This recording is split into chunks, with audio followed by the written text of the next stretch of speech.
GK India में आज हम डिस्कस करेंगे rotation of earth. Rotation of earth का मतलब होता है जब अर्थ अपने इर्द गिर्द घूमती है उसको रोटेशन कहते हैं, और जब अर्थ सूरज के इर्द गिर्द घूमती है तो उसको रेवोल्यूशन कहते हैं। बच्चों, बात करते हैं रोटेशन ऑफ अर्थ की।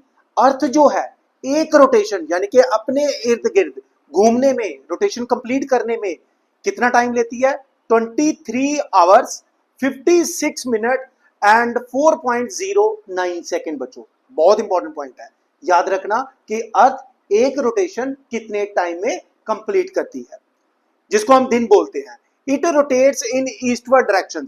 ईस्टवर्ड डायरेक्शन का मतलब हो गया कि ये किस तरफ घूमती है? ईस्ट की तरफ घूमती है, यानी कि वेस्ट टू ईस्ट घूमती है। ये eastward direction opposite to the apparent movement of sun. Sun कैसे आता है? ईस्ट से वेस्ट, तो इसका मतलब ये ऑपोजिट डायरेक्शन, तो वेस्ट से ईस्ट की तरफ। तीसरा पॉइंट है earth axis is tilted at an angle of 23.5 degree from the perpendicular to the elliptic plane. मान लो हमारे पास एक अर्थ है, अगर हम वहां पर एक ये कह लीजिए स्टिक हम वहां पे लगा देते हैं, तो अर्थ क्या है?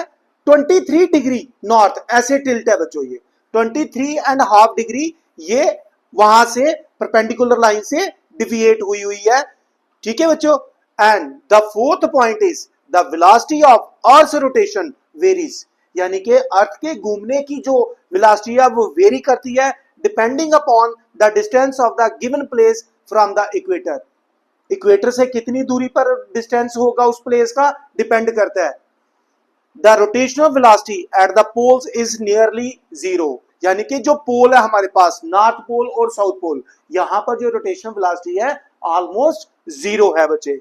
The greatest velocity of the rotation is found at the equator. तो अर्थ के घूमने की सबसे ज्यादा वेलोसिटी कहां पर देखने को मिलेगी? इक्वेटर पे। तो इस तरह की जानकारी के लिए आप चैनल को सब्सक्राइब करें। ऑल दी बेस्ट बच्चों।